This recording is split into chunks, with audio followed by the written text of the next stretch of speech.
الحمد لله رب العالمين، والصلاة والسلام على أشرف الأنبياء والمرسلين نبينا محمد وعلى آله وصحبه أجمعين. قال الله تعالى: واعبدوا الله ولا تشركوا به شيئا.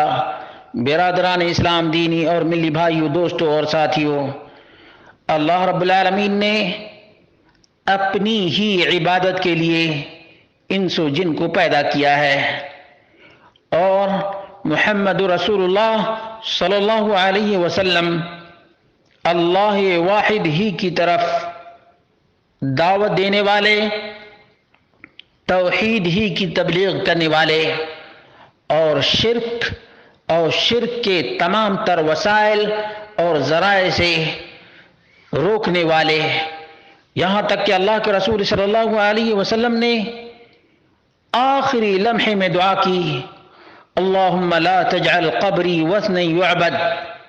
رب کائنات، میری قبر کو بت نہ بنانا جس کی پوجا اور پرستش اور عبادت کی جائے.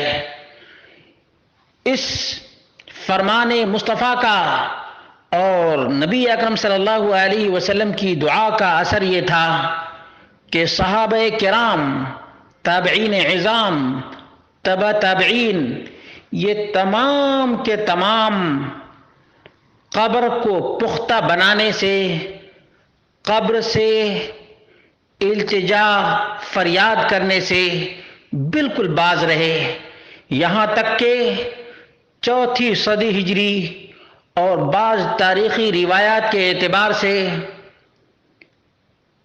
تیسری صدی ہجری میں سب سے پہلے ایک قبر پختہ بنائی گئی. بادشاہ المتوکل نے وقت حکم دیا کہ اس کو فوراً مٹا دیا جائے، اس کا نام و نشان تک ختم کر دیا جائے، اور کھیت بنا دیا جائے جس میں فصل بویا جائے. چنانچہ 236 ہجری میں بادشاہ المتوکل نے حکم دیا اور نام و نشان پختہ قبر کا ختم کر دیا گیا. آپ جانتے ہیں قبر کو پختہ بنانے والے کون لوگ ہیں؟ اسلامی تاریخ میں بنو بوئے، روافض، یہودی دم چھلے نے سب سے پہلے قبر کو پختہ بنایا ہے. فبدایات تعظیم القبور واتخاذها مشاہد واضرحہ ارتبطت تاریخیاً باسماء. قبروں کی تعظیم کا آغاز اور مشہد اور ضریح بنانے کا سلسلہ ان ظالموں نے شروع کیا ہے. القرامطہ، قرمطی لوگ، یہ دجال مکار عیار لوگ تھے. وبنی بوئے، یہ شیعہ اور روافض تھے. والفاطمیین، فاطمیین جو اپنے آپ کو کہا کرتے تھے، حقیقت میں یہ عبیدیین تھے. اور سامانیین تھے، الحمدانیین تھے. وجمیعہم روافض، یہ تمام کے تمام شیعہ اور رافضی تھے، یہودی ایجنٹ تھے. وَإِن تَفَاوَتُوا فِي دَرَجَةِ الْغُلُو، اگرچہ ان میں سے کوئی زیادہ غلو کرنے والا ہے اور کوئی کم غلو کرنے والا ہے، لیکن یہ قبر پجوے ہیں. قبر پجوے اپنی تاریخ دیکھ لیں، جتنے آج بر صغیر میں قبروں کو پختہ بنانے والے ہیں، یہ انہی قرمطی کی ناجائز اولاد ہیں. بنو بوئے کی یہ ناجائز اولاد جس نے قبر کو پختہ بنایا.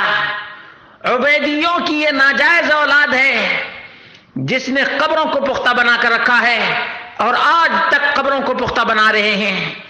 یہ سامانیوں کی ناجائز اولاد ہیں جو قبروں کو پختہ بنا رہے ہیں. حمدانی یہ پورے کے پورے عراق اور مصر انہی علاقوں کے لوگ ہیں جنہوں نے قبروں کو پختہ بنایا ہے، اور سب شیعہ رافضی ہیں۔ سنی کا قبر پرستی سے ذرا برابر تعلق نہیں، اس لیے کہ سنی تو وہ ہوتا ہے جو رب کائنات کی عبادت اور بندگی کرتا ہے اور محمد مصطفیٰ صلی اللہ علیہ وسلم کی اتباع، پیروی اور مطابقت کرتا ہے۔ یہ سنی کی علامت ہے، سنی کی پہچان ہے۔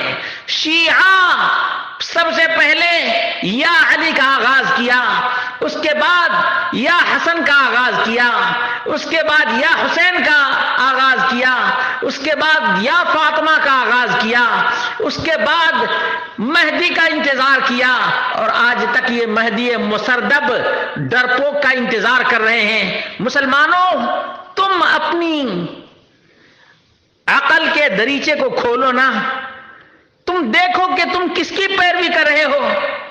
قبر کو پختہ بنانا شریعت اسلامیہ میں بالکل ہی ناجائز، حرام اور شرک کا سبب ہے۔ یہ شیعہ رافضی مجوسی کی اولاد نے مسلمانوں میں اس کو رائج کیا ہے، اور آج افسوس کی بات تو یہ ہے بغیر سوچے سمجھے اپنے آپ کو سنی کہنے والے بھی قبر پرستی میں مبتلا ہیں، قبر کو پختہ کرنے میں لگے ہوئے ہیں، مردوں کی دہائی دے رہے ہیں۔ بھلا بتاؤ کہ ایک مومن آدمی کے نزدیک سب سے بڑے ولی اس امت کے کون ہیں؟ بتاؤ مسلمانوں، اس امت کے سب سے بڑے ولی ابو بکر صدیق رضی اللہ عنہ، اس امت کے دوسرے نمبر پر سب سے بڑے ولی کون؟ عمر فاروق رضی اللہ عنہ۔ تیسرے نمبر پر اس امت کے سب سے بڑے ولی کون؟ عثمان بن عفان رضی اللہ عنہ۔ سنیوں، تمہاری آنکھیں کھولنے کے لیے بتا رہا ہوں، آج تک کسی نے یا ابو بکر المدد کہا نہیں۔ اپنی سوچ کے دریچے کو ذرا کھولو۔ سب سے بڑے ولی سے جب مدد کوئی نہیں مانگتا ہے تو کیا ایرے غیر نتو خیرے سے مدد مانگ سکتا ہے؟ دوسرے نمبر پر سب سے بڑے ولی عمر فاروق سے کوئی یا عمر المدد کہتا ہے؟ نہیں۔ آخر کیوں؟ سبب کیا ہے؟ ریزن کیا ہے؟